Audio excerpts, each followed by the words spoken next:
इंद्रादि देवताओं द्वारा देवी की स्तुति। महर्षि मेधा बोले, देवी ने जब पराक्रमी दुरात्मा महिषासुर को मार गिराया और असुरों की सेना को मार दिया, तब इंद्रादि समस्त देवता अपने सिर तथा शरीर को झुकाकर भगवती की स्तुति करने लगे। जिस देवी ने अपनी शक्ति से यह जगत व्याप्त किया है और जो संपूर्ण देवताओं तथा महर्षियों की पूजनीय है, उस अंबिका को हम भक्तिपूर्वक नमस्कार करते हैं। वह हम सबका कल्याण करे। जिस अतुल प्रभाव और बल का वर्णन भगवान विष्णु, शंकर और ब्रह्मा जी भी नहीं कर सके, वही चंडिका देवी इस संपूर्ण जगत का पालन करे और अशुभ भय का नाश करे। पुण्यात्माओं के घरों में तुम स्वयं लक्ष्मी रूप हो और पापियों के घरों में तुम अलक्ष्मी रूप हो और सत्कुल में उत्पन्न होने वालों के लिए तुम लज्जा रूप होकर उनके घरों में निवास करती हो। हम दुर्गा भगवती को नमस्कार करते हैं। हे देवी, इस विश्व का पालन करो। हे देवी, हम तुम्हारे अचिंत्य रूप का किस प्रकार वर्णन करें। असुरों का नाश करने वाले भारी पराक्रम तथा समस्त देवताओं और दैत्यों के विषय में जो तुम्हारे पवित्र चरित्र हैं, उनका हम किस प्रकार वर्णन करें। हे देवी, त्रिगुणात्मिका होने पर भी तुम संपूर्ण जगत की उत्पत्ति का कारण हो। हे देवी, भगवान विष्णु, शंकर आदि किसी भी देवता ने तुम्हारा पार नहीं पाया। तुम सबकी आश्रय हो। यह संपूर्ण जगत तुम्हारा ही अंश रूप है, क्योंकि तुम सबकी आदिभूत प्रकृति हो।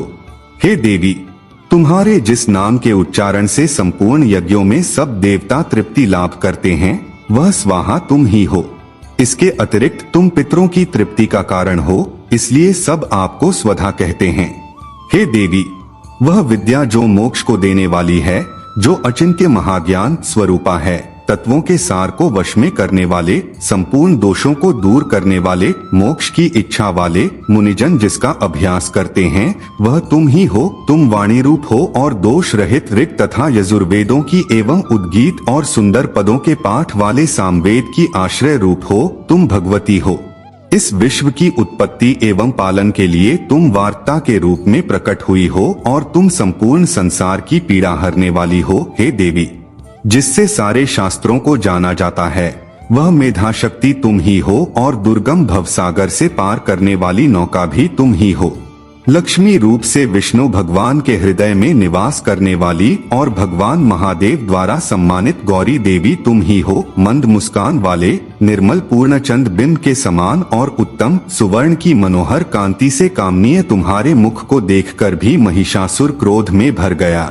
यह बड़े आश्चर्य की बात है। और हे देवी, तुम्हारा यही मुख जब क्रोध से भर गया तो उद्यकाल के चंद्रमा की भांति लाल हो गया और तनी हुई भौहों के कारण विकराल रूप हो गया। उसे देखकर भी महिषासुर के शीघ्र प्राण नहीं निकल गए। यह बड़े आश्चर्य की बात है। आपके कुपित मुख के दर्शन करके भला कौन जीवित रह सकता है। हे देवी, तुम हमारे कल्याण के लिए प्रसन्न हो। आपके प्रसन्न होने से इस जगत का अभ्युदय होता है और जब आप क्रुद्ध हो जाती हैं तो कितने ही कुलों का सर्वनाश हो जाता है। यह हमने अभी अभी जाना है कि जब तुमने महिषासुर की बहुत बड़ी सेना को देखते देखते मार दिया है। हे देवी, सदा अभ्युदय प्रताप देने वाली तुम जिस पर प्रसन्न हो जाती हो, वही देश में सम्मानित होते हैं। उनके धन यश की वृद्धि होती है। उनका धर्म कभी शिथिल नहीं होता है और उनके यहाँ अधिक पुत्र पुत्रियां और नौकर होते हैं। हे देवी, तुम्हारी कृपा से ही धर्मात्मा पुरुष प्रतिदिन श्रद्धा पूर्वक यज्ञ करता है और धर्मानुकूल आचरण करता है और उसके प्रभाव से स्वर्गलोक में जाता है, क्योंकि तुम तीनों लोकों में मनवांछित फल देने वाली हो।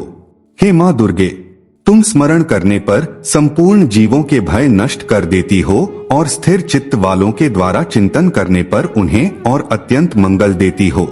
हे दारिद्र दुख नाशिनी देवी, तुम्हारे सिवा दूसरा कौन है।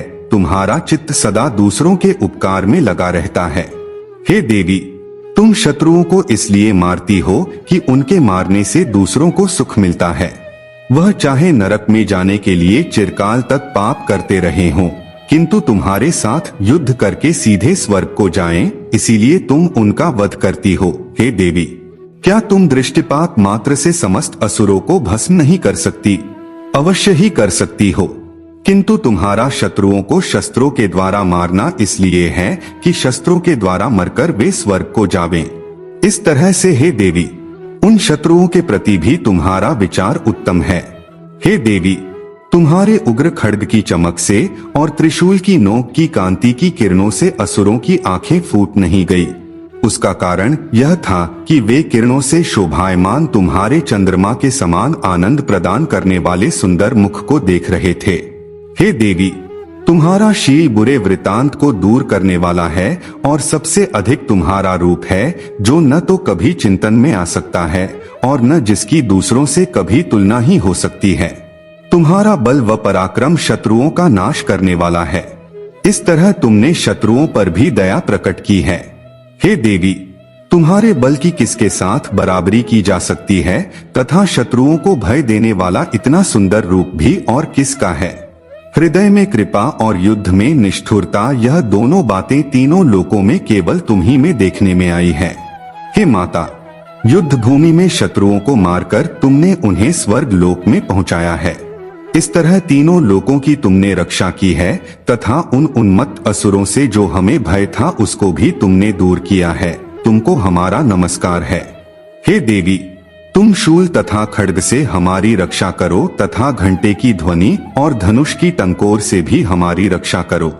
हे चंडिके, आप अपने शूल को घुमाकर पूर्व, पश्चिम, उत्तर तथा दक्षिण दिशा में हमारी रक्षा करो। तीनों लोकों में जो तुम्हारे सौम्य रूप हैं तथा घोर रूप हैं, उनसे हमारी रक्षा करो तथा इस पृथ्वी की रक्षा करो।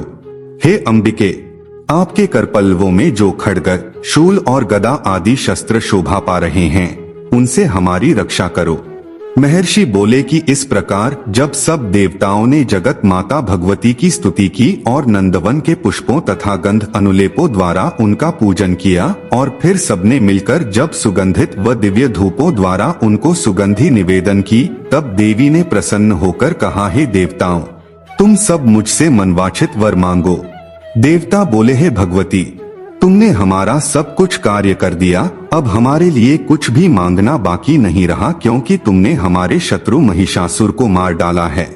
हे महेश्वरी, तुम इस पर भी यदि हमें कोई वर देना चाहती हो तो बस इतना वर दो कि जब जब हम आपका स्मरण करें तब तब आप हमारी विपत्तियों को हरण करने के लिए हमें दर्शन दिया करो। हे अंबिके, जो कोई भी तुम्हारी स्तुति करे तुम उनको वित्त, समृद्धि और वैभव देने के साथ ही उनके धन और स्त्री आदि संपत्ति बढ़ावे और सदा हम पर प्रसन्न रहें। महर्षि बोले, हे राजन, देवताओं ने जब जगत के लिए तथा अपने लिए इस प्रकार प्रश्न किया तो बस तथास्तुर कहकर देवी अंतर्धान हो गई। हे भूप, जिस प्रकार तीनों लोकों का हित चाहने वाली यह भगवती देवताओं के शरीर से उत्पन्न हुई थी, वह सारा वृतांत मैंने तुझसे कह दिया है और इसके पश्चात दुष्ट असुरों तथा शुंभ का वध करने और सब लोकों की रक्षा करने के लिए जिस प्रकार गौरी देवी के शरीर से उत्पन्न हुई थी, वह सारा वृतांत मैं यथावत वर्णन करता हूँ। 5वां अध्याय। देवताओं द्वारा देवी की स्तुति। चंडमुंड के मुख से अंबिका के रूप की प्रशंसा सुनकर शुंभ का उनके पास दूत भेजना और दूत का निराश लौटना।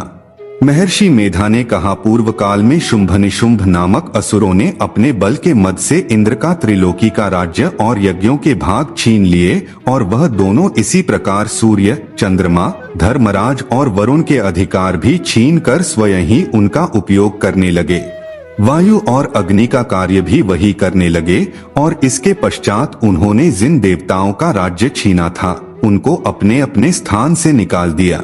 इस तरह से अधिकार छिने हुए दैत्यों तथा दैत्यों द्वारा निकाले हुए देवता अपराजिता देवी का स्मरण करने लगे कि देवी ने हमको वर दिया था कि मैं तुम्हारी संपूर्ण विपत्तियों को नष्ट करके रक्षा करूंगी। ऐसा विचार कर सब देवता हिमालय पर गए और भगवती विष्णु माया की स्तुति करने लगे। देवताओं ने कहा, देवी को नमस्कार है, शिव को नमस्कार है, प्रकृति और भद्रा को नमस्कार है। हम लोग रौद्र, नित्या और गौरी को नमस्कार करते हैं। ज्योत्सनामी, चंद्ररूपिणी व सुख रूपा देवी को निरंतर नमस्कार है। शरणागतों का कल्याण करने वाली वृद्धि और सिद्धि रूपा देवी को हम बार 2 नमस्कार करते हैं और नैऋति, राजाओं की लक्ष्मी तथा सर्वाणी को नमस्कार है। दुर्गा को, दुर्ग स्थलों को पार करने वाली दुर्गपारा को, सारा, सर्वकारिणी, ख्याति कृष्ण और घूम्र देवी को सदैव नमस्कार है। अत्यंत सौम्य तथा अत्यंत रौद्र रूपा को हम नमस्कार करते हैं। उन्हें हमारा बारंबार प्रणाम है। जगत की आधारभूत कृति देवी को बार बार नमस्कार करते हैं। जिस देवी को प्राणी मात्र विष्णु माया कहते हैं उसको नमस्कार है, उसको नमस्कार है, उसको नमस्कार है। जो देवी संपूर्ण प्राणियों में चेतना कहलाती है उसको नमस्कार है, उसको नमस्कार है, उसको नमस्कार है। जो देवी संपूर्ण प्राणियों में बुद्धि रूप से स्थित है उसको नमस्कार है, उसको नमस्कार है, उसको नमस्कार है। जो देवी सब प्राणियों में निद्रा रूप से विराजमान है उसको नमस्कार है, उसको नमस्कार है, उसको नमस्कार है। जो देवी संपूर्ण प्राणियों में क्षुधा रूप से विराजमान है उसको नमस्कार है, उसको नमस्कार है, उसको नमस्कार है। जो देवी संपूर्ण प्राणियों में छाया रूप से स्थित है उसको नमस्कार है, उसको नमस्कार है, उसको नमस्कार है। जो देवी सब प्राणियों में शक्ति रूप से स्थित है उसको नमस्कार है, उसको नमस्कार है, उसको नमस्कार है। जो देवी संपूर्ण प्राणियों में तृष्णा रूप से स्थित है उसको नमस्कार है, उसको नमस्कार है, उसको नमस्कार है। जो देवी सब प्राणियों में शांति रूप से स्थित है उसको नमस्कार है, उसको नमस्कार है, उसको नमस्कार है। जो देवी सब प्राणियों में जाति रूप से स्थित है उसको नमस्कार है, उसको नमस्कार है, उसको नमस्कार है। जो देवी सब प्राणियों में लज्जा रूप से स्थित है उसको नमस्कार है, उसको नमस्कार है, उसको नमस्कार है। जो देवी संपूर्ण प्राणियों में श्रद्धा रूप से स्थित है उसको नमस्कार है, उसको नमस्कार है, उसको नमस्कार है। जो देवी संपूर्ण प्राणियों में कांति रूप से स्थित है, जो देवी सब प्राणियों में लक्ष्मी रूप से स्थित है उसको नमस्कार है, उसको नमस्कार है, उसको नमस्कार है। जो देवी संपूर्ण प्राणियों में वृत्ति रूप से स्थित है उसको नमस्कार है, उसको नमस्कार है, उसको नमस्कार है। जो देवी सब प्राणियों में स्मृति रूप से विराजमान है उसको नमस्कार है, उसको नमस्कार है, उसको नमस्कार है। जो देवी सब प्राणियों में दया रूप से स्थित है वह उसको नमस्कार है, उसको नमस्कार है। जो देवी सब प्राणियों में तुष्टि रूप से स्थित है उसको नमस्कार है, उसको नमस्कार है, उसको नमस्कार है। जो देवी संपूर्ण प्राणियों में मातृ रूप से स्थित है उसको नमस्कार है, उसको नमस्कार है, उसको नमस्कार है। जो देवी संपूर्ण प्राणियों में भ्रांति रूप से स्थित है उसको नमस्कार है, उसको नमस्कार है, उसको नमस्कार है। जो देवी संपूर्ण प्राणियों में नित्य व्याप्त रहती है उसको नमस्कार है, उसको नमस्कार है, उसको नमस्कार है। जो देवी चैतन्य रूप से इस संपूर्ण संसार को व्याप्त करके स्थित है उसको नमस्कार है, उसको नमस्कार है, उसको नमस्कार है। पूर्व काल में देवताओं ने अपने अभीष्ट फल पाने के लिए जिसकी स्तुति की है और देवराज इंद्र ने बहुत दिनों तक जिसका सेवन किया है वह कल्याण की साधना भूता ईश्वरी हमारा कल्याण और मंगल करे तथा सारी विपत्तियों को नष्ट कर डाले। असुरों के सताए हुए हम संपूर्ण देवता उस परमेश्वरी को इस समय नमस्कार करते हैं तथा जो भक्ति पूर्वक स्मरण किए जाने पर तुरंत ही सब विपत्तियों को नष्ट कर देती है वह जगदम्बा इस समय भी हमारा मंगल करके हमारी समस्त विपत्तियों को दूर करें। महर्षि मेधा ने कहा, हे राजन, इस प्रकार जब देवता स्तुति कर रहे थे तो उसी समय पार्वती देवी गंगा में स्नान करने के लिए आई। तब उनके शरीर से प्रकट होकर शिवा देवी बोली, शुंभ दैत्य के द्वारा स्वर्ग से निकले हुए और निशुंभ से हारे हुए यह देवता मेरी स्तुति कर रहे हैं।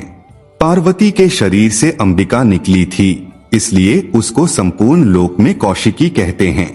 कौशिकी के प्रकट होने के पश्चात पार्वती देवी के शरीर का रंग काला हो गया और वह हिमालय पर रहने वाली कालिका देवी के नाम से प्रसिद्ध हुई। फिर शुंभ और निशुंभ के दूत चंडमुंड वहां आए और उन्होंने परम मनोहर रूप वाली अंबिका देवी को देखा। फिर वह शुंभ के पास जाकर बोले, महाराज, एक अत्यंत सुंदर स्त्री हिमालय को प्रकाशित कर रही है। वैसा रंग रूप आज तक हमने किसी स्त्री में नहीं देखा। हे असुरेश्वर, आप यह पता लगाएं कि वह कौन है और उसको ग्रहण कर ले। वह स्त्री स्त्रियों में रत्न है, वह अपनी कांति से दसों दिशाओं को प्रकाशित करती हुई वहां स्थित है, इसलिए आपका उसको देखना उचित है। हे प्रभु, तीनों लोकों के हाथी, घोड़े और मणि इत्यादि जितने रत्न हैं वह सब इस समय आपके घर में शोभायमान हैं। हाथियों में रत्न रूप ऐरावत हाथी और उच्चैश्रवा नामक घोड़ा तो आप इंद्र से ले आए हैं। हंसों द्वारा जुता हुआ विमान जो कि ब्रह्मा जी के पास था अब भी आपके पास है, और यह महापद्म नामक खजाना आपने कुबेर से छीना है। समुद्र ने आपको सदा खिले हुए फूलों की किंजलकिनी नामक माला दी है। वरुण का कंचन की वर्षा करने वाला छत्र आपके पास है। रथों में श्रेष्ठ प्रजापति का रथ भी आपके पास ही है। हे दैत्येंद्र, मृत्यु से उत्क्रांतिका नामक शक्ति भी आपने छीन ली है, और वरुण का पाश भी आपके भ्राता निशुंभ के अधिकार में है, और जो अग्नि में न जल सकें ऐसे 2 वस्त्र भी अग्निदेव ने आपको दिए हैं। हे दैत्यराज, इस प्रकार सारी रत्न रूपी वस्तुएं आप संग्रह कर चुके हैं, तो फिर आप यह कल्याणकारी स्त्रियों में रत्न रूप अनुपम स्त्री आप क्यों नहीं ग्रहण करते? महर्षि मेधा बोले। चंड मुंड का यह वचन सुनकर शुंभ ने विचारा कि सुग्रीव को अपना दूत बनाकर देवी के पास भेजा जाए। प्रथम उसको सब कुछ समझा दिया और कहा कि वहां जाकर तुम उसको अच्छी तरह से समझाना और उपाय करना जिससे वह प्रसन्न होकर तुरंत मेरे पास चली आए। भली प्रकार समझाकर कहना। दूत सुग्रीव पर्वत के उस रमणीय भाग में पहुंचा जहां देवी रहती थी। दूत ने कहा, हे देवी, दैत्यों का राजा शुंभ जो इस समय तीनों लोकों का स्वामी है, मैं उसका दूत हूँ और यहाँ तुम्हारे पास आया हूँ। संपूर्ण देवता उसकी आज्ञा एक स्वर से मानते हैं। अब जो कुछ उसने कहला भेजा है वह सुनो। उसने कहा है, इस समय संपूर्ण त्रिलोकी मेरे वश में है और संपूर्ण यज्ञों के भाग को पृथक पृथक मैं ही लेता हूँ, और तीनों लोकों में जितने श्रेष्ठ रत्न हैं वह सब मेरे पास हैं। देवराज इंद्र का वाहन ऐरावत मेरे पास है जो मैंने छीन लिया है। उच्चै श्रवा नामक घोड़ा जो क्षीरसागर मंथन करने से प्रकट हुआ था उसे देवताओं ने मुझे समर्पित किया है। हे सुंदरी, इनके अतिरिक्त और भी जो रत्न भूषण पदार्थ देवताओं के पास थे वह सब मेरे पास हैं। हे देवी, मैं तुम्हें संसार की स्त्रियों में रत्न मानता हूँ क्योंकि रत्नों का उपभोग करने वाला मैं ही हूँ। हे चंचल कटाओं वाली सुंदरी, अब यह मैं तुझ पर छोड़ता हूँ कि तू मेरे या मेरे भाई महापराक्रमी निशुंभ की सेवा में आ जाए। यदि तू मुझे वरेगी तो तुझे अतुल महान ऐश्वर्य की प्राप्ति होगी। अत तुम अपनी बुद्धि से यह विचार कर मेरे पास चली आओ। महर्षि मेधा ने कहा, दूत के ऐसा कहने पर संपूर्ण जगत का कल्याण करने वाली भगवती दुर्गा मन ही मन मुस्कुराई और इस प्रकार कहने लगी। देवी ने कहा, हे दूत, तू जो कुछ कह रहा है वह सत्य है और इसमें किंचित मात्र भी झूठ नहीं है। शुंभ इस समय तीनों लोकों का स्वामी है और निशुंभ भी उसी की तरह पराक्रमी है, किंतु इसके संबंध में मैं जो प्रतिज्ञा कर चुकी हूँ उसे मैं कैसे झुठला सकती हूँ। अत तू मैंने जो प्रतिज्ञा की है उसे सुन। जो मुझे युद्ध में जीत लेगा और मेरे अभिमान को खंडित करेगा तथा बल में मेरे समान होगा वही मेरा स्वामी होगा। इसलिए शुंभ अथवा निशुंभ यहाँ आवे और युद्ध में जीतकर मुझसे विवाह कर ले, इसमें भला देर की क्या आवश्यकता है। दूत ने कहा, हे देवी, तुम अभिमान में भरी हुई हो, मेरे सामने तुम ऐसी बात न करो। इस त्रिलोकी में मुझे तो ऐसा कोई दिखाई नहीं देता जो कि शुंभ और निशुंभ के सामने ठहर सके। हे देवी, जब अन्य देवताओं में से कोई शुंभ व निशुंभ के समान युद्ध में ठहर नहीं सकता तो तुम जैसी स्त्री उनके सामने रणभूमि में ठहर सकेगी। जिन शुंभ आदि असुरों के सामने इंद्र आदि देवता नहीं ठहर सके तो फिर तुम अकेली स्त्री उनके सामने कैसे ठहर सकेगी। अत तुम मेरा कहना मानकर उनके पास चली जाओ, नहीं तो जब वह तुम्हें केश पकड़कर घसीटते हुए ले जाएंगे तो तुम्हारा गौरव नष्ट हो जाएगा, इसलिए मेरी बात मान लो। देवी ने कहा, जो कुछ तुमने कहा ठीक है। शुंभ और निशुंभ बड़े बलवान है, लेकिन मैं क्या कर सकती हूँ क्योंकि मैं बिना विचारे प्रतिज्ञा कर चुकी हूँ। इसलिए तुम जाओ और मैंने जो कुछ भी कहा है वह सब आदर पूर्वक असुरेंद्र से कह दो। इसके पश्चात जो वह उचित समझे करें।